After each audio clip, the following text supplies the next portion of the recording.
Like what somebody said, do you know how you start a bushfire? One matchstick. One matchstick. That's all is needed. Would you today say to the Lord, for 2022, Lord, I want to be that matchstick.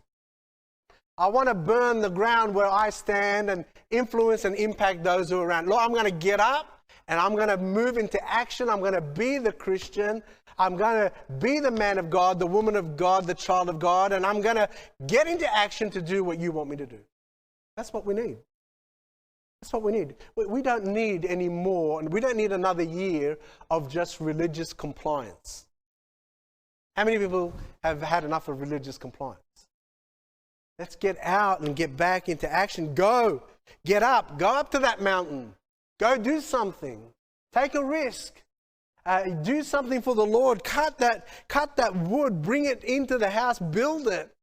And God will take pleasure in your life and take pleasure in what you are doing.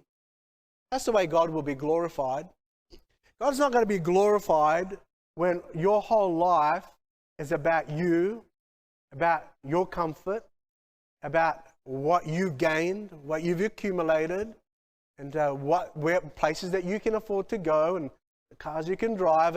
God, that's not God's glory. God's glory is in what you do for Him. What risks have you done? What steps of faith have you taken? What steps of faith are you going to take in 2022 where you're going to say, Lord, I don't know how this is going to happen.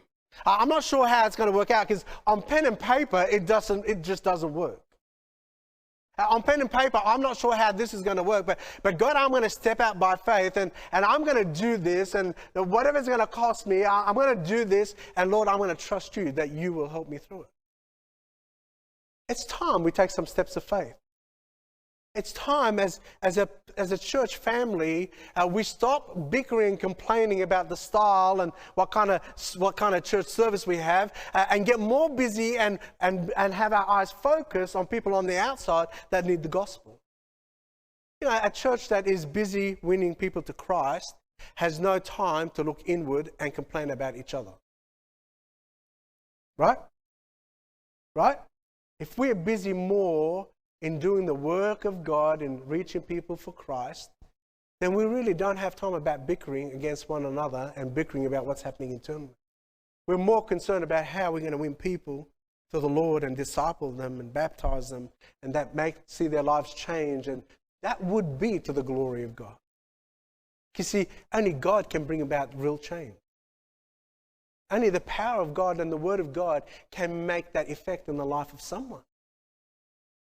God will have His good pleasure.